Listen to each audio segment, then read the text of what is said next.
बिल्कुल करार पर था कि उसको वो प्राप्त हो जाता जरूर। लेकिन यीशु मसीह ने देखा कि एक समस्या है उसके पास।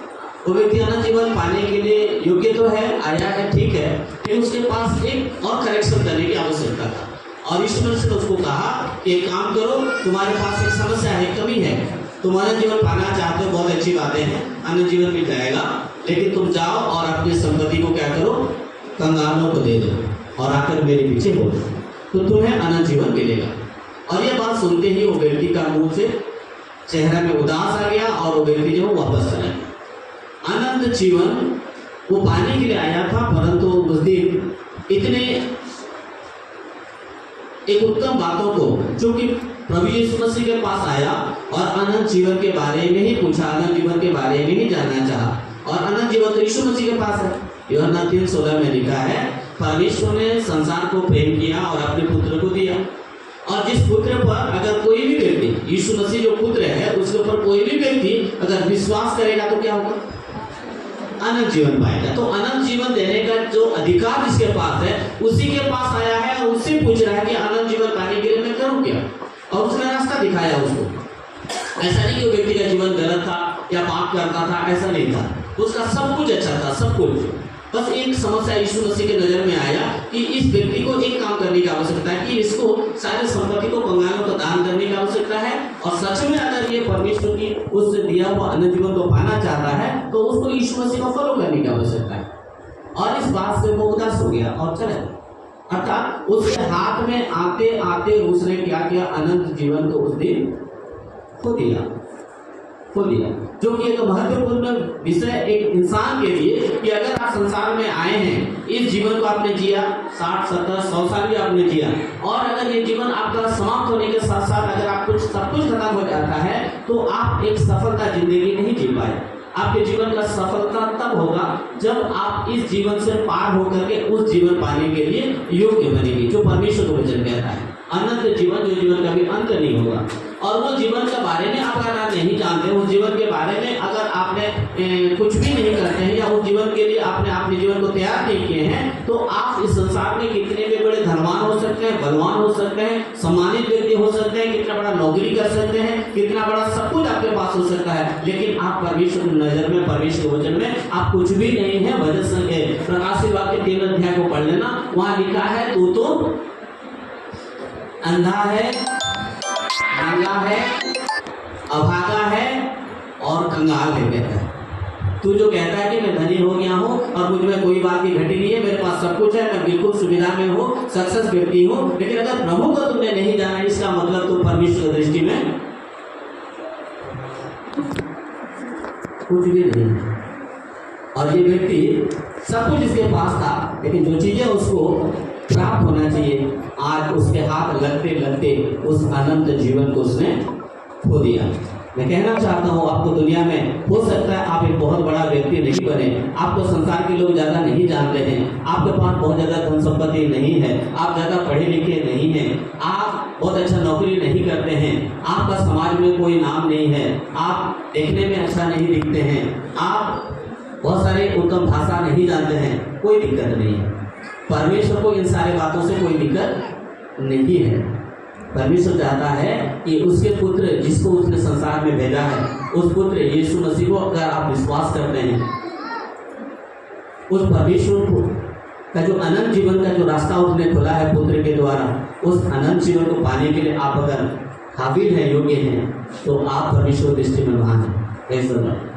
हालेलुया। क्योंकि बाइबल में ऐसा लिखा है, परमेश्वर ने संसार की कंगालों को चुन लिया है ताकि धनवानों को लज्जित करे, वो अनपढ़ और गवारों को चुन लिया है, मूर्खों को चुन लिया है ताकि ज्ञानवानों को लज्जित करे, वो कमजोर लोगों को चुन लिया है ताकि वो बलवानों को लज्जित करे। तो ऐसे ऐसे लोग प्रभु के राज्य में होंगे, और उस दिन जब एक कंगाल व्यक्ति, गरीब व्यक्ति, बीमार व्यक्ति, अनपढ़ व्यक्ति परमेश्वर के राज्य में सिंहासन पर बैठा हुआ होगा, तो उस समय उस धनवान व्यक्ति के समान जो लाजर के साथ संसार में जी रहा था, उस व्यक्ति के समान लोगों का जिंदगी होगा, जिन्होंने आज संसार में प्रभु को नहीं पाया, लेकिन बहुत ही अच्छी जिंदगी जी रहे हैं, और मरने के बाद उनका भी वही हालत होगा जो लाजर के साथ जो धनवान व्यक्ति नरक में डाला गया, लेकिन लाजर प्रभु के पास बहुत ही अच्छा से पाया जाता था। ओके। तो वो जो लाजार के साथ जो धनवान व्यक्ति था लूका 16 अध्याय में, वहां पर उस धनवान व्यक्ति जो लाजार के साथ जो धनवान के बारे में लिखा है, वो व्यक्ति भी विश्वासी परिवार में पैदा हुआ था। लूका 16 अध्याय में जब पढ़ेंगे, वो जो लाजार के साथ जो धनवान व्यक्ति के बारे में लिखा है, वो भी आज की भाषा में अगर कहें तो क्रिश्चियन घर में पैदा हुआ था। ठीक है, वो जो व्यक्ति था वो भी क्रिश्चियन घर में ही पैदा हुआ था। उनके घर में भी परमेश्वर का वचन था, उनके घर में भी पादरी लोग आया जाया करते थे, उनके परिवार लोग भी गिरजा से जुड़े हुए थे। लेकिन वो व्यक्ति क्यों चला गया फिर नरक में? क्यों चला गया? क्योंकि वो व्यक्ति परमेश्वर के वचन जो उनके घर में था, उनके पास था, कभी उसने वचन को ना तो पढ़ा, ना तो वचन को माना, ना तो वचन के अनुसार अपने जीवन को जिया। उसके जीवन में वचन का कोई महत्व नहीं था।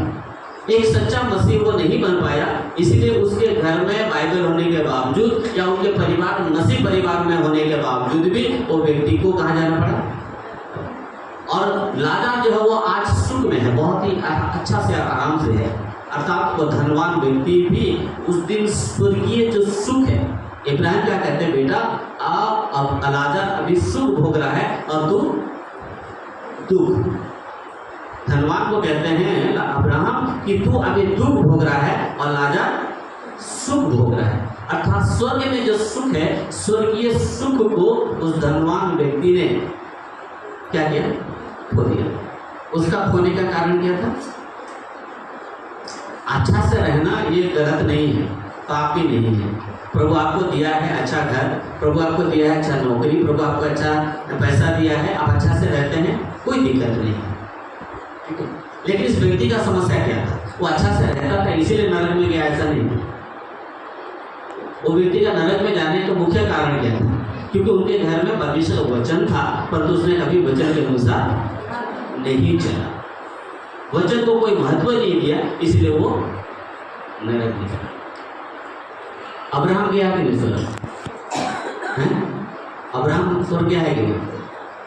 कितना बड़ा धनवान व्यक्ति था मालूम है? एक राजा के पास जितना प्रॉपर्टी होता है उतना संपत्ति था अब्राहम के पास, लेकिन वो फिर भी स्वर्ग में गया। दाऊद गया होगा कि स्वर्ग में? इतना बड़ा साम्राज्य का राजा, महाप्रतापी राजा, बाइबल में सबसे बड़ा योद्धा दाऊद को माना जाता है। बाइबल में सबसे बड़ा योद्धा दाऊद है और सबसे बड़ा बलवान व्यक्ति सिमसोन है। बहुत सारे लोग सिमसोन को योद्धा बोलते हैं, वो योद्धा नहीं है, सबसे बड़ा वो बलवान व्यक्ति है। परंतु सबसे ज्यादा युद्ध लड़ने वाला और कोई भी युद्ध में एक बार भी पराजित नहीं होने वाला व्यक्ति दाऊद था। कभी हारा नहीं, क्योंकि वो दाऊद देखने में छोटा था, बहुत ज्यादा बलवान व्यक्ति नहीं था, बहुत ज्यादा खट्टा खट्टा और ऐसे सेना जैसे दिखने वाला व्यक्ति नहीं था। लेकिन दाऊद के साथ हमेशा वो परमेश्वर था। दाऊद कभी भी कोई युद्ध बिना प्रार्थना किए, बिना परमेश्वर को पूछे कभी नहीं किया। प्रभु अगर बोलता था राजा मैं तेरे साथ हूँ, कितने भी लाखों करोड़ों अरबों खरबों सेना भी रहे, डरता नहीं था दाऊद। प्रभु ने बोला है जाऊंगा, लड़ के आऊंगा, जीत कर आऊंगा, और वैसे ही होता था। तीसरा, एसाव के बारे में हम पढ़ते थे। एसाव उत्पत्ति पुस्तक 27 अध्याय में उसने अब्राहम का सारा संपत्ति को पाया, क्योंकि अब्राहम का बेटा कौन था? इसहाक। इसहाक का दो पुत्र थे, एसाव और याकूब। और याकूब तो घर से ही भाग गया, कुछ लिया नहीं था। याकूब घर से कुछ नहीं लिया और वैसे ही भाग गया वो। लेकिन एसाव रह गया घर में, जो कि अब्राहम इसहाक का सारा संपत्ति एसाव ने भोग लिया। ठीक है, तो क्या कहेंगे? एसाव एक सफल व्यक्ति बना? एसाव का वंशावली क्या है? एसाव के बाद उनके वंश का क्या हुआ? ऐसा कुछ भी बाइबल नहीं बताता। जबकि जेठा पुत्र था, उसका वंशज गिनती होना चाहिए, परंतु ऐसा नहीं हुआ।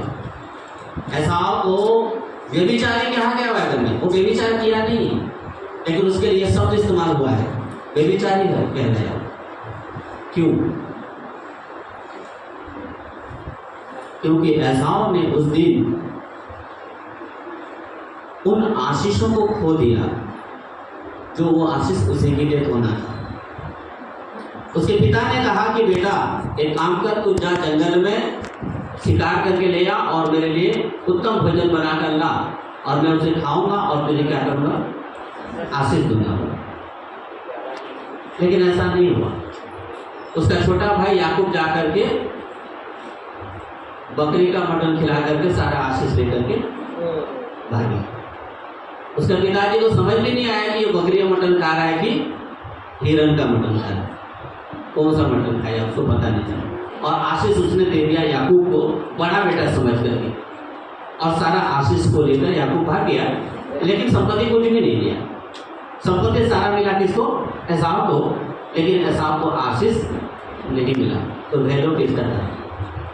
जब वापस आया याकूब घर 21 साल के बाद, जब घर वापस आया अपने देश तरफ, याकूब को खुद पता नहीं है कि उसके पास कितना संपत्ति है। जो याकूब खुद कहता है, मैं अपने पिता से घर से जब गया था उस समय मेरे हाथ में एक लाठी के सिवा और कुछ भी नहीं था। मैं अपने पिता के घर से निकला था एक लाठी लेकर के, लेकिन जब अभी वापस आया घर अपना देश, उसके पास इतना सारा संपत्ति पहुंच गया। क्यों जानते हैं ये संपत्ति आया कहां से? क्योंकि याकूब के ऊपर परमेश्वर की आशीष था और उसके पिता का आशीष था। लेकिन याकूब के एसाव के पास सारा संपत्ति होने के बावजूद भी ना तो उसके ऊपर परमेश्वर के आशीष रहा, ना उसके पिता का आशीष रहा, जिसके कारण एसाव का कोई गिनती नहीं आया, कोई गिनती नहीं आया। और याकूब को व्यभिचारी शब्द इस्तेमाल किया गया, नहीं है?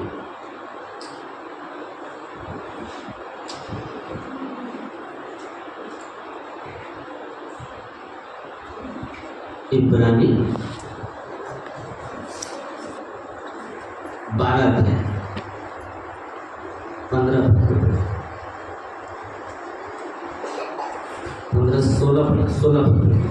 16 ऐसा ना हो हाँ हाँ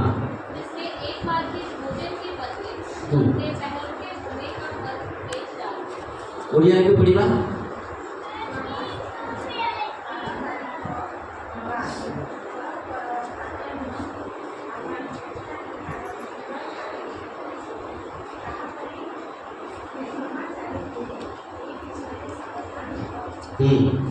तो एक समय का भोजन को खाने के चक्कर में उसने अपना पहलौठापन को बेच दिया, जिसके कारण परमेश्वर वचन उसको क्या कहता है, व्यभिचारी कहता है और अधर्मी कहता है। और उसने अपने आशीषों को, जो परमेश्वर की आशीष उसके प्रति था, जो पिता का आशीष उसके प्रति था, उसने उस दिन उसको क्या कर दिया। चौथा, नौमी के बारे में हम पढ़ रहे थे। नौमी, एक विश्वासी परिवार, वो अपने पति और 2 जवान बेटी के साथ बेथलेहम में रहा करते थे। और बेथलेहम का जो शब्द है, ये बेथलेहम का अर्थ है, इसको रोटी का घर कहते हैं। बेथलेहम शब्द का जो अर्थ है उसको क्या कहते हैं, रोटी का घर। और एक भाषा में उसको मांस का घर भी कहते हैं। बेथलेहम शब्द का अर्थ है रोटी का घर, मांस का घर। तो ये जो शब्द जिस नाम से इस नगर को बनाया गया, और बेथलेहम कैसा जगह होगा, सोचिए कि परमेश्वर जब अपने पुत्रों को संसार में भेजने का समय आया, कहाँ भेजा? बेथलेहम में ही भेजा। बेथलेहम में ही यीशु मसीह का जन्म हुआ। तो यह सडनली नहीं हुआ, आकस्मिक रूप से यह नहीं हुआ। परमेश्वर जिस समय पृथ्वी की रचना कर रहा था, उसी समय परमेश्वर के जहन में यह बातें थी कि मैं जब अपने पुत्र को संसार में भेजूंगा, मैं बेथलेहम में ही भेजूंगा। ये परमेश्वर की अनादिकाल से योजना था।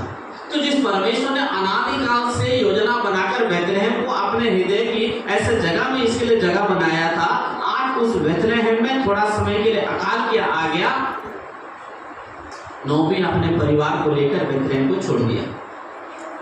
और मोयाब देश में जहां पर ऐसे ऐसे लोग रहते हैं कि गंदे गंदे काम, अंधविश्वास में चलने वाले लोग और पाप में जीने वाले लोग, ऐसे लोगों के बीच में जाकर रहने के लिए उन्होंने निर्णय लिया। क्योंकि बेथलेहम में क्या था? अकाल था। अकाल, दुर्भिक्ष पड़ी थी। जब अकाल पड़ा था तो क्या परमेश्वर ने बेथलेहम निवासी लोगों का सुधि नहीं लिया? क्या अकाल के समय बेथलेहम का कोई व्यक्ति मर गया किसी को खाना नहीं मिला, ऐसा कुछ लिखा है? ऐसा कुछ भी नहीं हुआ। अकाल के समय में प्रभु ने अपने लोगों के शुद्ध ली। अकाल पड़ा, पानी नहीं मिला, थोड़ा सा कुछ असुविधा का सामना जरूर किए होंगे लोग, लेकिन किसी का कोई हानि होने नहीं दिया लोग। क्यों? क्योंकि परमेश्वर की दृष्टि में बेथलेहम का जगह महत्व है और परमेश्वर इस जगह को ऐसा हालत में नहीं छोड़े।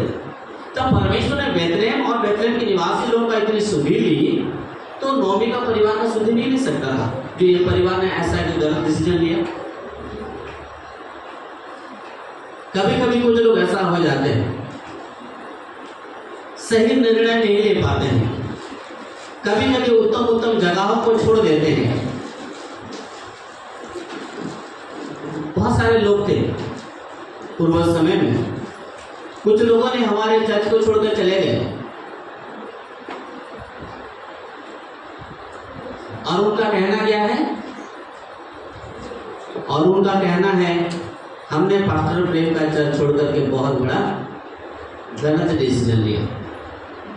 जितने लोगों ने भी गया इधर, जितने लोगों ने भी गया, उनके मुख से हमने ये सुना कि हमने बहुत गलत डिसीजन लिया। क्यों जाते? हम अच्छे हैं ये बात नहीं है, हमारे कलीसिया के लोग अच्छे हैं वो बात नहीं है, परंतु कुछ लोग कभी कभी गलत डिसीजन ले लेते हैं। बेथलेहम में रहने वाले लोगों की जब परमेश्वर सुधि ली, थोड़ा समय के लिए अकाल भी आया, थोड़ा समय के लिए परेशानी क्या हुआ, थोड़ा समय के लिए आपको कुछ बातें का चोट लगा, आपको वहां धीरे धर के रहना चाहिए, लेकिन उन्होंने एक अच्छे जगह को छोड़ दिया जहां पर उसके लिए उस परमेश्वर को दृष्टि में चुना हुआ जगह था, और जिसके कारण उन्होंने खुद अपने परिवार में क्या खोया? नोमी ने खोया के सब कुछ। नोमी जब वापस कुछ सालों के बाद बेथलेहम आती है, वो कहती है कि जब सर्वशक्तिमान परमेश्वर ने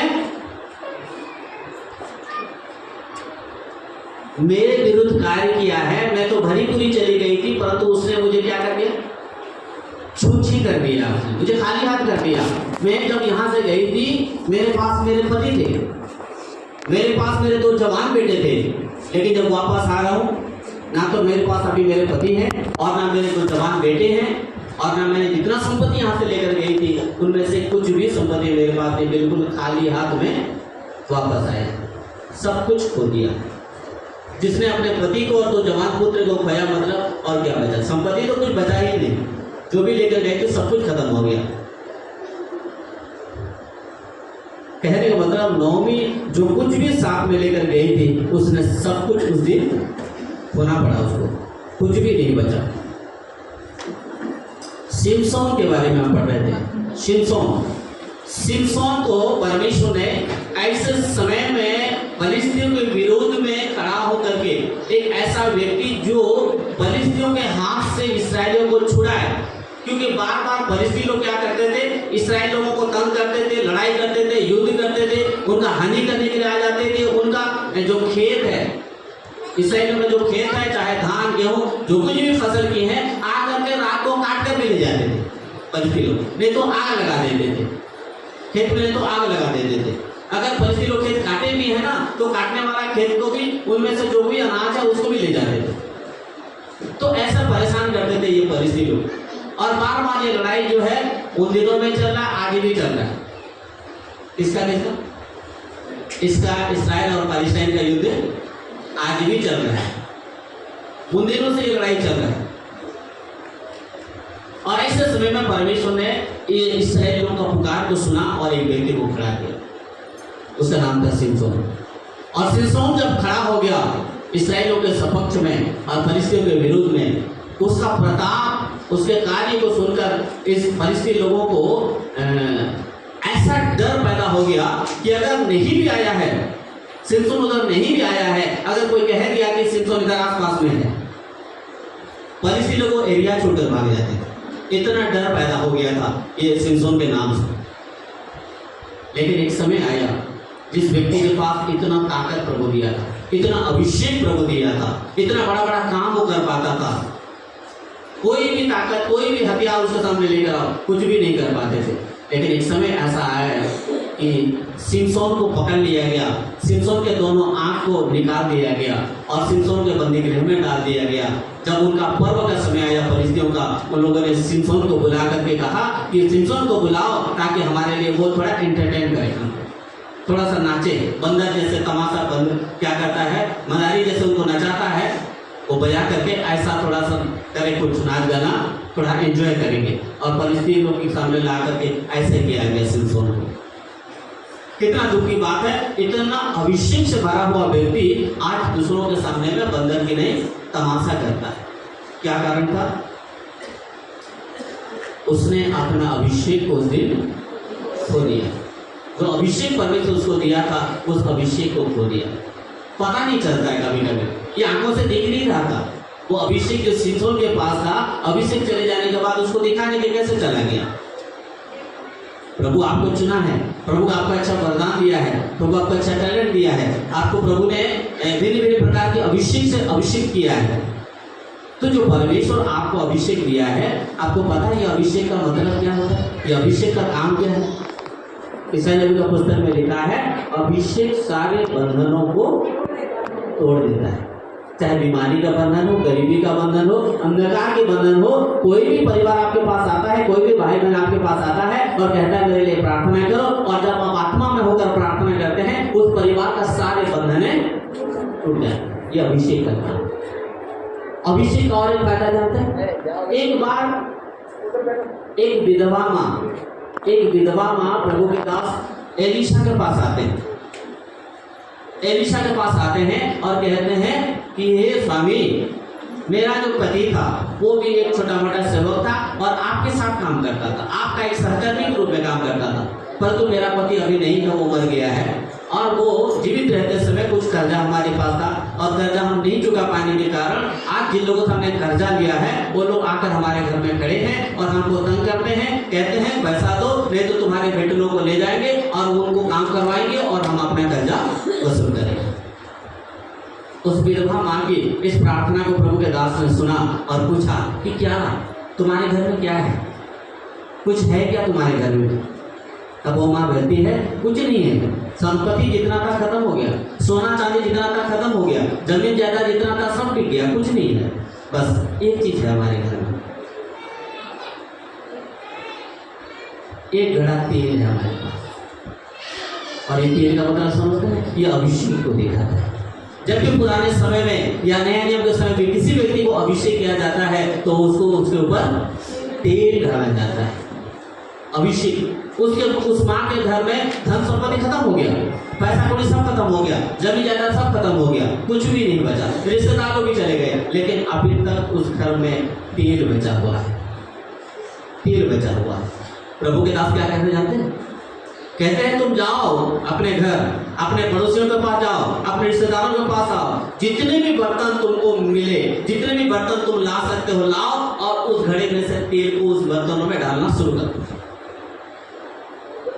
और उन्होंने ऐसे ही किया, पता नहीं कितना बर्तन लाया होगा, आस पास पड़ोस रिश्तेदार सबसे मांग के ले आया बड़ा बड़ा ड्रम, और तेल डालना शुरू कर दिया। उसी एक मटका में से तेल निकालते गए और तेल सब बर्तन में भर गया। जब तक सारे बर्तनों में तेल भरा नहीं, तब तक वो तेल धारा बहता रहा। जैसे सारा बर्तन में तेल भर गए, धारा बंद हो गया। तब प्रभु के दास क्या कहते हैं? एक काम करो, ये जितना तेल तुमने जमा किया है, इस तेल को लेकर क्या करो, बेचो और कर्जा चुकाओ। सारा तो कर्जा चुकेगा नहीं, मतलब बहुत ज्यादा तेल था, इतना तेल था कि कर्जा चुकाने के बाद भी बचेगा उनके पास पैसा। तो फिर क्या कहा कि बाकी जो पैसा बचेगा उसके द्वारा तुम अपने परिवार के सहित जीवन निर्वाह करना। अभिषेक का मतलब देखिए, अभिषेक का काम को देखिए कि अगर आपके जीवन में धन संपत्ति चला गया, परिवार के लोग आपके विरोधी हो गए, आपका नौकरी चला गया, परिवार के लोग छोड़ के चले गए, कोई दिक्कत नहीं। परंतु अगर आप अपने प्रभु के साथ रिलेशन ठीक से रखे हैं, एक दिन आपका वो अभिषेक आपके जीवन को पुनः हरा भरा कर सकता है। सारा कर्जा भी चुका दिया गया और कहते हैं कि उस पैसा से उसका जो आगे का जीवन निर्वाह है वो अपने परिवार बच्चों के साथ सुंदर से जीवन निर्वाह कर पाया। लोग समझते नहीं है ये अभिषेक क्या होगा। मैं गिरजा जाके बैठने से, कॉटेज प्रेयर में जाके बैठने से, उपवास प्रार्थना में बैठने से क्या होगा। तो 3 लोग गीत गाए, पास्टर साहब थोड़ा सा वचन बोले और फिर अंतिम प्रार्थना की, हम चले आए, क्या हुआ। अगर आप विश्वास करते हैं कुछ नहीं हुआ, इसका मतलब आपके लिए में कुछ हुआ ही नहीं है। अगर आप विश्वास करते हैं मेरे लिए प्रार्थना हुआ है, मैं चर्च में गया था, प्रभु मुझे आशीष दिया है, मेरी बीमारी को ठीक किया है, मेरे परिवार की परिस्थिति ठीक किया है, अगर आप विश्वास के साथ इधर आते हैं तो समझ जाइए कि आपका परिस्थिति ठीक हो गया। Praise the Lord, hallelujah. Okay, उसके बाद हमने इसका यहूदा के बारे में देखा था।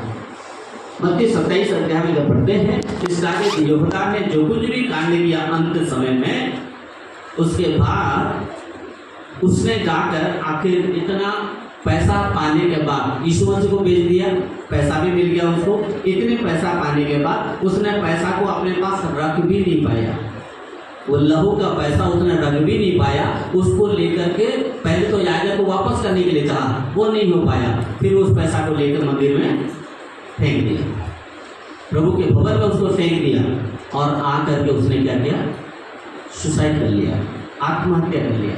जो चेला इसलिए उसको नहीं चुना गया था कि तू आत्महत्या करे,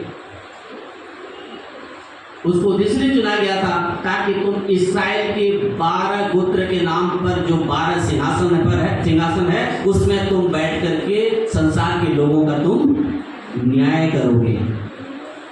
परंतु उसने उस आशीषों को और उस अधिकार को उस दिन क्या कर दिया, खो दिया। यीशु मसीह को पकड़ाया, ठीक है, यीशु मसीह कहते हैं वो तो मैं पकड़ाया जाता, वो तो बलिदान होता, ये सब कुछ होना था, हो गया। लेकिन एक काम करने के बाद अगर उस दिन यहूदा अगर मन फिराया होता, पश्चाताप किया उसने, जब मैंने गलत किया उसको एहसास हुआ, लेकिन उसने सही तरीका से प्रभु के पास लौट नहीं आया, उसने गलत डिसीजन लिया।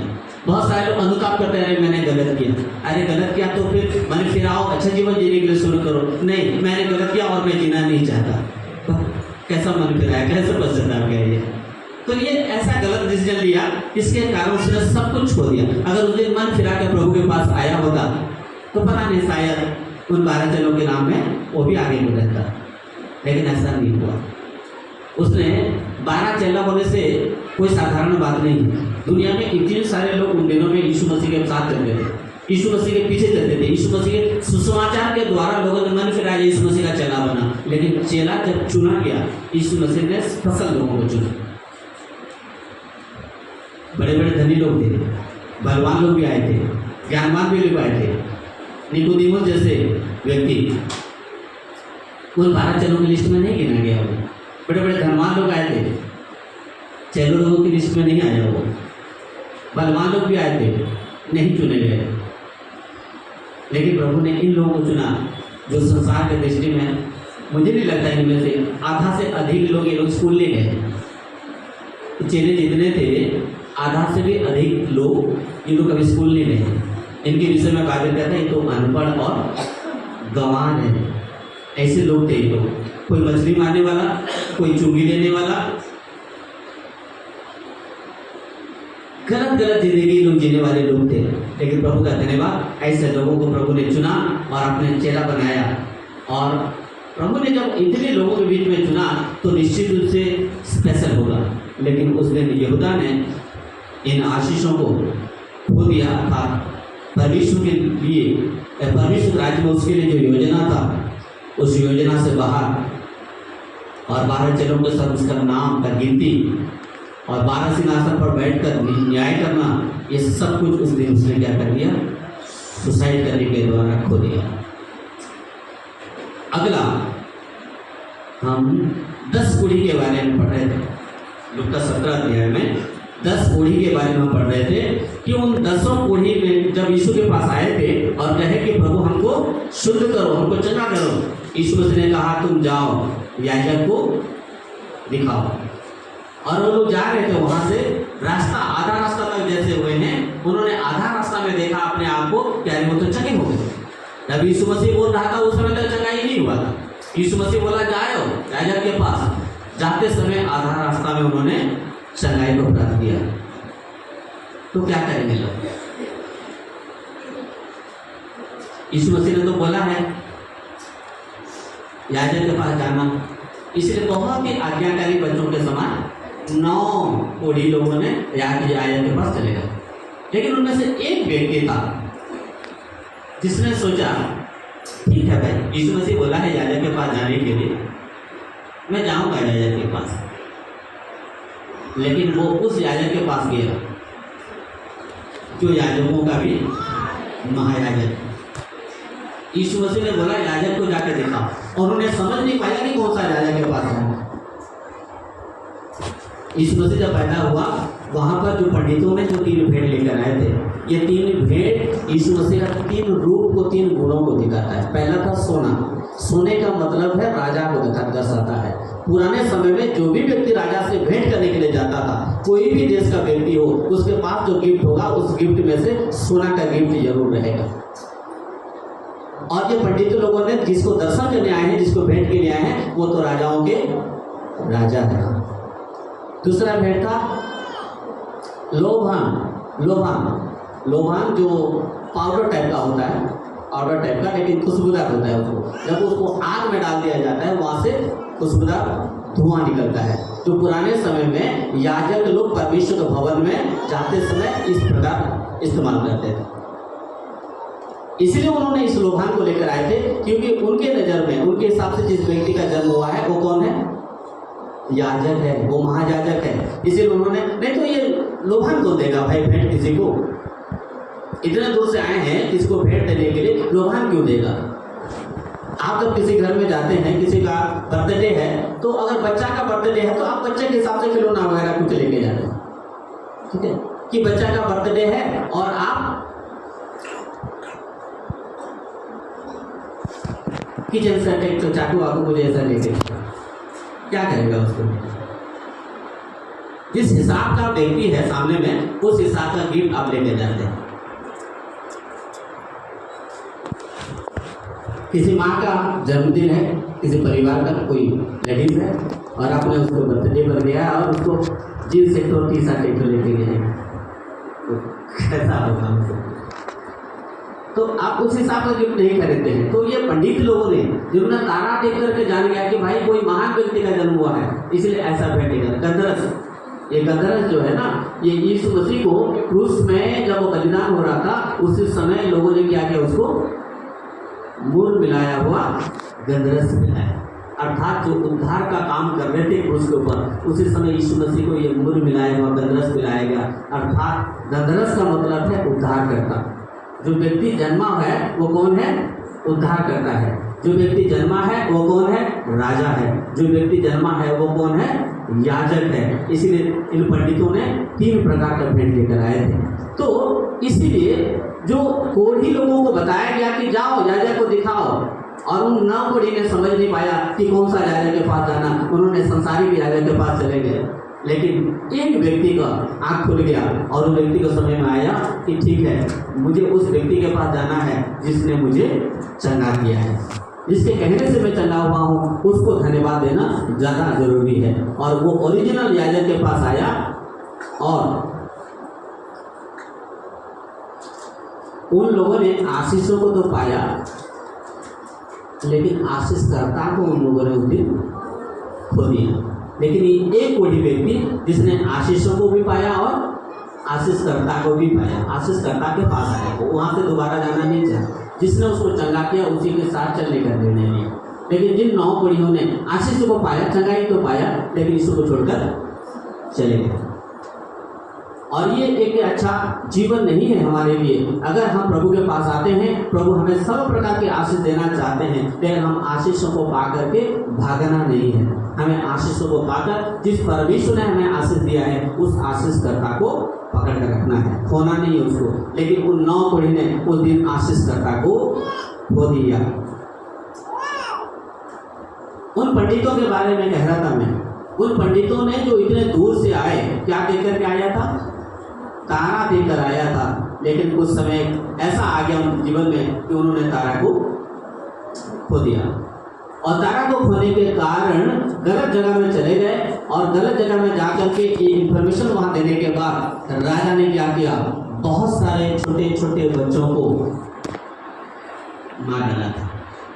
बहुत सारे बच्चों को मार दिया उन दिनों में, बहुत सारे बच्चों का जान चला गया, क्योंकि उन्होंने थोड़ा समय के लिए जो तारा को खोने के कारण राजा के पास जाकर के संदेश को दे दिया कि एक महान व्यक्ति का था, यहूदियों का राजा का जन्मा है और हम उसे दर्शन देने के लिए आए। मैं बाइबल में कोई भी लोगों के बारे में कह रहा था। अंतिम बात सुनिए, उनका 2 अध्याय में यीशु मसीह के मम्मी पापा यीशु को लेकर के यरूशलेम में गए थे और यरूशलेम में यात्रा खत्म करके, जितना दिन का वहाँ पर्व था वो सब कुछ खत्म करके यात्रा करके घर वापस आ रहे थे। रास्ता में उनको पता चला कि यीशु मसीह उनके साथ नहीं है। 12 साल का उम्र था उस समय यीशु मसीह का, और यीशु मसीह उनके साथ नहीं है। उन्होंने सोचा कि शायद रास्ता में होगा या कोई और रिश्तेदारों के साथ रास्ता में जाता होगा, ऐसा सोचकर उन्होंने घर वापस चले गए। लेकिन घर जाकर देखते हैं कि वहाँ पर भी यीशु मसीह नहीं है। इंतजार करने के बाद भी देखे नहीं आए यीशु मसीह। फिर उन्होंने ढूंढते ढूंढते ढूंढते यरूशलेम में पुनः आए, और यरूशलेम जब आए वहाँ देखते कि यीशु मसीह वहाँ पंडित लोगों के साथ, विद्वानों के साथ बैठकर बातचीत करने वचनों, अर्थात यीशु मसीह के माता पिता को हमको ऐसा लगता है कि उस दिन माता पिता ने अपने बच्चा को खो दिया, परंतु वैसा नहीं है। यीशु मसीह को खोया हम दिन में। यीशु मसीह के मम्मी पापा शब्द नहीं कह करके मैं यूसुफ और मरियम शब्द कहूँ तो ज़्यादा अच्छा है। यूसुफ और मरियम उस दिन यीशु मसीह को खो दिए। और आज भी बहुत सारे लोगों के जीवन में मैंने जितने सारे बातें कहा, उनमें से बहुत सारे ऐसे लोग दुनिया में पाए जाते हैं हमारे समाज में, जिन्होंने अपने जीवन में इन सारी चीज़ों को खो दिया। लेकिन सबसे एक महत्वपूर्ण बातें आपको पढ़ाना चाहता हूँ। लूका 19 अध्याय का 10 पद को पढ़े। जाना पहचाना पद है, लेकिन आपने कितने बार इस पद को ध्यान दिया पता नहीं। पढ़िए 19 का 10। क्योंकि मनुष्य का पुत्र खोए हुओं को ढूंढने, यीशु मसीह संसार में क्यों आया था? खोए हुओं को ढूंढने के लिए। तो खोया हुआ कौन था? खोया हुआ कौन था? जिन्होंने आज तक यीशु मसीह को नहीं जाना वो सब लोग क्या हैं? खोए हुए हैं। और आज तक, आज से पहले आपने यीशु मसीह को अगर नहीं जाना था तो आप और मैं भी क्या हुए थे? खोए हुए थे। तो हम जितने लोग यीशु मसीह के साथ नहीं चलते, यीशु मसीह को नहीं जानते, परमेश्वर सच्चाई को नहीं जानते, प्रभु में नहीं जीते हैं, इसका मतलब हम सब लोग खोए हुए हैं। और उन खोए हुए लोगों को ढूंढा, अर्थात आप और मैं खोए हुए थे, आप और मुझे प्रभु ने ढूंढा। लेकिन यीशु मसीह ने ढूंढ करके हमें ले आया कहाँ पर? सराया। सराया समझते? पांथशाला। लूका 10 अध्याय को स्मरण करें। वहाँ एक व्यक्ति को उठाया, सामरी व्यक्ति को, और लेकर कहाँ रख दिया? सामरी व्यक्ति उठाकर उस यात्री को कहाँ रख दिया? सराया में। और यह सामरी व्यक्ति यीशु मसीह को दिखाता है। यीशु मसीह हमें रास्ता से उठाया। यीशु मसीह उस पाप से, गंदगी से, उस व्यभिचार के रास्ता से, झूठ बोलने के रास्ता से उठाया, उस दरिद्रता की अवस्था से हमें उठाया और लेकर हमें सराया में रख दिया, कलीसिया में रख दिया। लेकिन कलीसिया में रहने के बावजूद भी आज मसीह लोगों को जब देखते हैं, बहुत सारे लोग अपने में क्या है? खोए रहते हैं, अपने ख्यालों में खोए रहते हैं। कोई अपना मोबाइल में खोया रहता है, कोई अपना बॉयफ्रेंड के साथ खोया हुआ है, रविवार पता भी नहीं है उसको, संडे है, यूथ मीटिंग है, जाना है, पता नहीं, गर्लफ्रेंड के साथ खो गया है। बहुत सारे लोग आज नशे में क्या हो गए? खोए हुए हैं। ऐसे लोगों को तो ढूंढने के लिए यीशु मसीह आया। लेकिन अगर आज आप और मुझे ढूंढ करके कलीसिया में रखने के बावजूद भी अगर आपके जीवन में ये सारे दुर्बलताएं हैं, इसका मतलब आज तक आज आप भी खोए हुए हैं। कोई नशा में खोया है, कोई जुआ में खोया हुआ है। सट्टा दुकान में कुछ लोग खड़े रहते हैं कभी। सट्टा दुकान समझते हैं? कितने लोग समझते? सट्टा क्या है? सुट्टा नहीं, सट्टा। कुछ लोग सुट्टा पे खोए हुए हैं और कुछ लोग सट्टा में खोए हुए हैं। सट्टा एक जुआ है, तो पैसा देकर नंबर बताना पड़ता है। वो नंबर आप लगाएंगे तो आपका नंबर आ गया तो पैसा मिलेगा, नहीं तो आपका पैसा गया। और उसी में लोग बहुत लालच में पड़ जाते हैं। अगर कितना पैसा मिलता है भाई, 100 में कितना मिलता है, कितना? नहीं, आपको गलत मिलता है। मैं जब जवान था उस समय मैंने खेलने जाता था चट्टा, तो 1 रुपये में उस समय 80, 90, 100 रुपये ऐसे कुछ मिलता था। 1 रुपये में आपको 100 रुपये मिले। और उस समय के बाद अभी 25 साल याद करिए, 25 साल के बाद अभी क्या होता है मुझे नहीं पता, क्या है खुदी नहीं पता। तो इतने ज़्यादा पैसा मिलता है, इसलिए लोग सोचते हैं कि चलो आज मैं कहीं से कर्जा ला के खरीद देता हूँ, नहीं हुआ कोई बात नहीं, वहाँ से लाता खरीद देता हूँ, एक दिन तो जरूर लगेगा। जिस दिन अगर मान लो लग गया तो मैं सारा कर्जा चुका दूंगा। इसी चक्कर में और कर्जा होकर के कभी लगता नहीं है उसका चट्टा, और ऐसे ही वो फाइनेंस में और कमजोर हो जाता है। तो ऐसे लोग खो जाते हैं अपने अपने आदतों में, अपने अपने जीवन शैली में। लोग क्या हो गए आज, खो गए। लेकिन कलीसिया में ईसाई कहलाते हैं, चर्च में है, लेकिन खोए हुए हैं। आपको मिलेंगे ऐसे हजारों आदमी मिलेंगे जहाँ अपने आप को ईसाई कहते हैं लेकिन खोए हुए हैं। और ऐसे लोगों को ढूंढने के जब यीशु मसीह आया तो आप और मुझे इस बात को जानने की आवश्यकता है कि क्या मैं खोया हूँ। एक सप्ताह पहले कह रहा था, आदम तू कहाँ है, हम कहाँ है, क्या हम खो गए हैं संसार के संसारिकता में। कभी कभी इतने खो जाते हैं, मान लो मोबाइल में तो सब चीज जल जाता है। सीरियल में पहले खोते थे, आजकल थोड़ा टीवी का मार्केट कम हो गया, टीवी का मार्केट कम हो गया, रील का मार्केट थोड़ा ज़्यादा चल रहा है। और रील देखते देखते कुछ लोग जो है अपना रील बनाना शुरू कर दिया। और ये दुख की बात है भाई बहनों से अनुरोध है, अगर आपके घर में आपके माँ, आपके बाप, आपके बच्चे अगर ऐसा कोई भी व्यक्ति रील बना रहे हैं तो रील आप बनाइए, अवश्य रील बनाइए, लेकिन प्रभु के गीत में रील बनाइए। ऐसे ऐसे रील हम देखते हैं, कभी कभी बड़ा दुख लगता है। संसारिक गाना रसो जामू डाले बज रहा है उधर, और इधर अपना नाचना शुरू हो गया। हम अपने आप को मसीह के तरीके आप खोए कहाँ हैं, कहाँ खो रहे हैं आपको पता है। फिल्मों गाना में अपना रील बना रहे हैं। तो वो लोग जब तक कोई पादरी देखता होगा, कोई विश्वासी परिवार, जब अपने रिश्तेदार देखते होंगे, क्या लगता है आपका प्रशंसा कर रहे हैं। आपने क्या परिचय छोड़ रहा है दुनिया में, आपने क्या छवि छोड़ के जा रहे हैं संसार में। आप कल चले जाएंगे, एक्सीडेंट हो जाएगा, आप मर जाएंगे, आपको कोई बीमारी होगी हॉस्पिटल में मर जाएंगे, लेकिन आपने जो इंटरनेट में छोड़ के जा रहे हैं ना, वो कभी खत्म नहीं, वो रहेगा, वो देखते रहेंगे लोग। इसलिए कहाँ खो रहे हैं हम लोग, कहाँ खोए हैं उसको याद करें। आज संसार में अगर हम मसीह लोगों को देखते हैं, बहुत सारे लोगों को मैंने जो अपने जीवन के अनुभव में देखा है, मैंने कुछ लोगों के जीवन में इन सब चीज़ों को खोते हुए देखा। पहला, प्रार्थना जीवन। बहुतों ने मैंने देखा लोगों के जीवन में पहले बहुत प्रार्थना करते थे, लेकिन प्रार्थना जीवन आजकल नहीं है। क्यों जानते हैं? एक परिवार नहीं, मेरे पास बहुत सारे ऐसे परिवार का गवाही है जो कहते हैं पादरी साहब हमारे लिए प्रार्थना कीजिए, कोई काम नहीं है। ठीक है, प्रार्थना किया, प्रभु को काम दे दिया। कोई कहते हैं कि पादरी साहब प्रार्थना कीजिए, हम एक बिजनेस शुरू करना चाहते हैं। ठीक है, प्रार्थना किए, प्रभु ने उनको बिजनेस दिया। लेकिन समस्या क्या जानते हैं?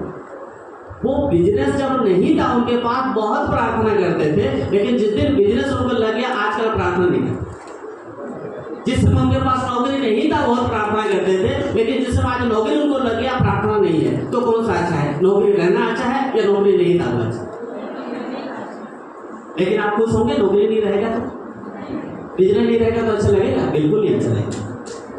इसको बैलेंस करने की आवश्यकता है। हाँ, जिस समय आपके पास नौकरी नहीं था, बिजनेस नहीं था, आप बहुत दुखी थे और प्रार्थना करते थे, ज्यादा समय प्रार्थना करते थे, ठीक है।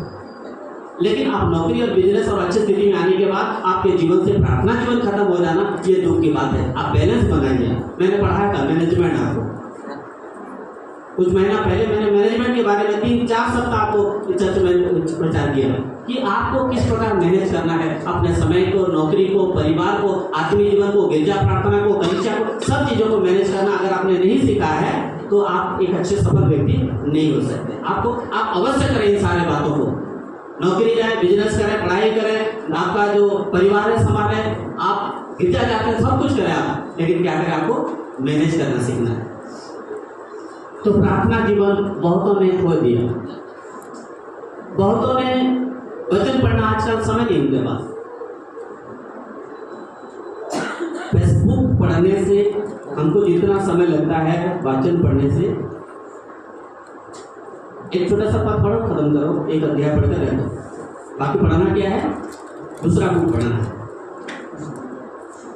बहुत लोग ठीक है कि लोगों के पास समस्या है, शारीरिक अस्वस्थ हैं, उपवास नहीं कर पाते हैं, ठीक है, लेकिन कुछ लोग करने का क्षमता है, कर सकते हैं, अभी समय में कर सकते हैं, लेकिन उपवास नहीं करते हैं करने वाला व्यक्ति। कुछ लोग सहभागिता में नहीं जा पाते हैं, नहीं जाना चाहते हैं। अच्छे गिरजा प्रार्थना जाने वाला, कॉटेज प्रेयर जाने वाला व्यक्ति, वो धीरे धीरे उनके जीवन में से सहभागिता का जीवन खत्म।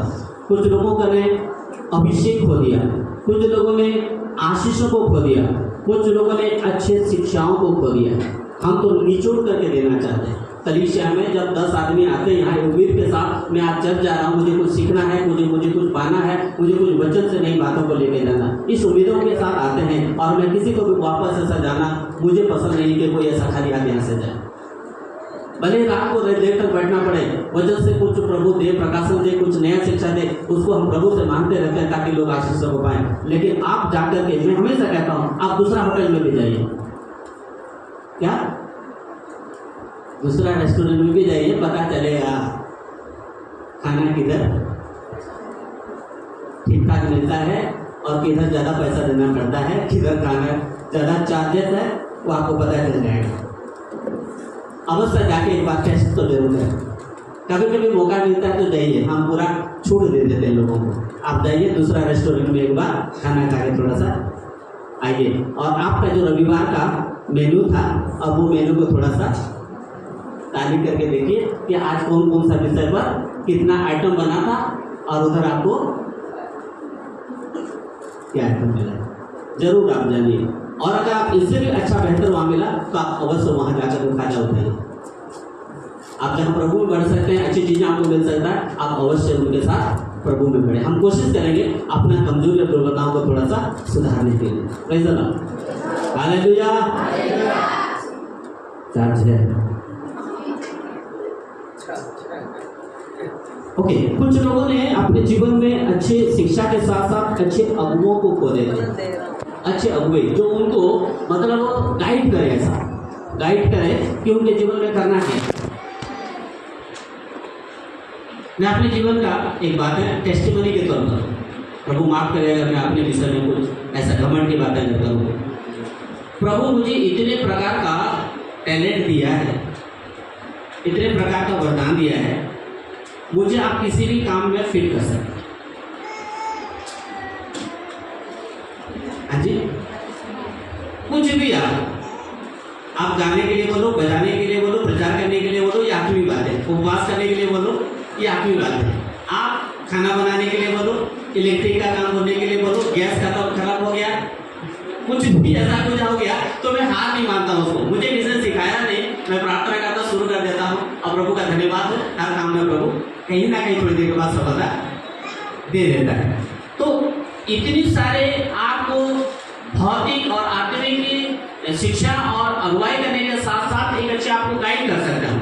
लोग बताते नहीं अपने परिस्थिति हमें, अगर आप बताएंगे और अगर आप मानेंगे, अगर जो रास्ता हम दिखाएंगे आप मानेंगे तो आपको सफलता जरूर मिलेगी। बहुत सारे लोगों को मैंने देखा, पूछते कुछ लोग जरूर हैं, लेकिन उनका कहना क्या है, सुनो सबके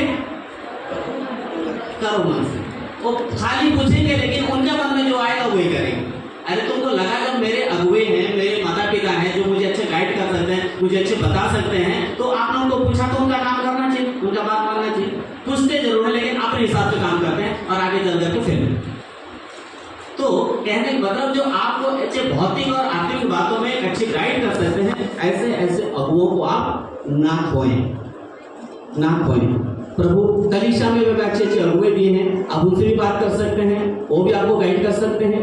बहुत सारे लोग अपने जीवन का जो धार्मिकता है, पवित्रता है, जो प्रभु ने हमें माफ किया और पुत्र बनाया, वो संतान होने का भी अधिकार खो देते हैं। कुछ लोग पवित्रता को खो देते हैं और कुछ लोग धार्मिकता को खो देते हैं। कुछ लोग अपने विश्वास को भी खो देते हैं। मैंने एक अच्छी बातें पिछले सप्ताह बताया था, कितने लोगों को याद है मुझे नहीं पता। जो चीज आपका खोना चाहिए वो नहीं खो रहा है।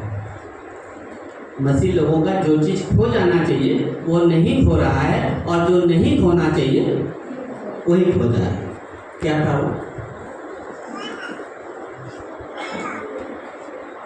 हाँ, जो खो जाना चाहिए वो आपका जीवन का कुछ ऐसे बातें हैं जो पाप कहलाता है। ऐसा पाप का जिंदगी जो आपने आपको और मुझे प्रभु पापी करके बनाया था क्या? नहीं, हमें प्रभु कैसा बनाया था? अपने स्वरूप और समानता में। हमने खुद गलत किया, आज्ञा उल्लंघन किया और पाप किया, फिर भी हमें उस पापों से छुटकारा देकर यीशु मसीह के लहू के द्वारा हमें पुत्र बनाया, धर्मी बनाया, पवित्र बनाया। लेकिन इतने कुछ करने के बाद भी बहुत सारे लोग आज भी पाप में जीवन को जीते हैं। अर्थात आप एक मसीह व्यक्ति के जीवन में जो पाप का जिंदगी, जिस समय उसको बपतिस्मा दिया जाता है, जिस समय उसको बपतिस्मा के साथ साथ उसको दफनाया जाता है, इसका मतलब उस व्यक्ति का पुराना मनुष्यत्व को दफना दिया जाता है। लेकिन दफना करके वो जब बपतिस्मा लेकर पुनः वापस आता है, वो आने के बाद भी आज भी उसके जीवन में वो दफनाया हुआ चीजें फिर उभर गया, फिर दिखता हुआ। इसका मतलब आपने सही रीति से मरा नहीं, आपका जीवन से पुराना जो जिंदगी था वो मरा नहीं है। वो अगर मान लो कोई व्यक्ति जिंदा है और जिंदा व्यक्ति को दफनाएंगे, क्या होगा? कष्ट होगा उसे। जिंदा व्यक्ति को दफनाएंगे तो कष्ट होगा। इसलिए आपका जब तक पाप का जिंदगी नहीं मर जाता है और उसको दफनाया चल जाता है, बपतिस्मा कर दिया जाता है, इसमें आप परेशानी होगी। लोगों ने कंप्रोमाइज से जिंदगी जी रहे हैं, गलत गलत आदतों को जीवन में रखे हैं। उनको लगता है मैंने मन फिराया, मैं बपतिस्मा लिया हूँ, लेकिन आज भी उनके जीवन में एक कमजोरी है, अर्थात उस व्यक्ति का जो पुराना मनुष्य का दफनाया नहीं है, वो व्यक्ति जिंदा है, पाप में जीवित है। और ऐसे होने के कारण जो जीवित व्यक्ति को अगर दफनाएंगे जबरदस्ती तो क्या होगा? कष्ट पाता है, वो कष्ट पाता है। और उसी प्रकार आज लोग कष्ट में हैं, तकलीफों में, क्योंकि वो उनका पाप का जिंदगी मरा नहीं है। उनके जीवन में जो गंदे गंदे काम करने का, नशा करना, व्यभिचार करना और गंदे गंदे काम जितना है वो पाप का जिंदगी होना चाहिए जीवन में, लेकिन वो होता नहीं है। मैंने बताया था आपको, मोबाइल तो खो जाए थोड़ा सा एक दिन, घर में ही कहीं खो जाए, सब दिन के लिए खो जाए नहीं होता।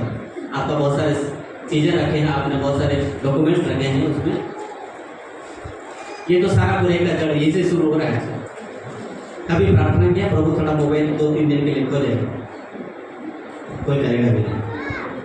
जो चीज इंसान का हो जाएगा तो उसका कितना लाभ होगा वो समझ नहीं पाएगा, लेकिन वो नहीं चाहते कि ये चीजें उसका हो जाए। क्यों ये बातें कह रहा हूँ? क्योंकि आज बहुत सारी जगहों में मोबाइल, इंटरनेट, टीवी, इन सारी चीजों के द्वारा उत्तम बातें बहुत कम लोगों के पास पहुंचता है। बहुत सारे गंदे, पाप, बुराई, अश्लीलता उनके पास पहुंच रहा है और यही सब चीजें लोग देख रहे हैं। इसलिए मैं कहता हूँ कि ये चीजें खोना चाहिए, ये चीजें खोना चाहिए। चलिए 2 रेफरेंस आपको दे देता हूँ, फिर प्रार्थना किया जाएगा। मत्ती 10 अध्याय 42 पद। समय हो गया, जल्दी पढ़िए। मत्ती 10:42 यीशु मसीह ने कहा, जो कोई मेरे चेले लोगों में से किसी एक को 1 कटोरा पानी पिलाया, मैं तुमसे सच कहता हूं अपना आशीषों को वो नहीं खोएगा। 1 कटोरा पानी पिलाने के बदले जो आशीष है, जो बदला है, जो प्रतिफल है, वो व्यक्ति नहीं खोएगा। लेकिन आज मैं आपको पूछना चाहता हूं, कितने लोग अपने आशीषों को खो रहे हैं? ऐसा करने के द्वारा परमेश्वर की लोगों को 1 कटोरा पानी देने के द्वारा अगर आशीष पाते हैं, नहीं देने के द्वारा अगर आशीषों को खोते हैं, तो क्या हमने ऐसा कुछ किया है जो हमने अपने आशीषों को खो दिया है? बाइबल कहता है गलाती के पत्री में, जो कुछ पवित्र लोगों की आवश्यकता है उसे पूरा करो। जो कुछ पवित्र लोगों की आवश्यकताएं हैं उसे क्या करो? पूरा करो।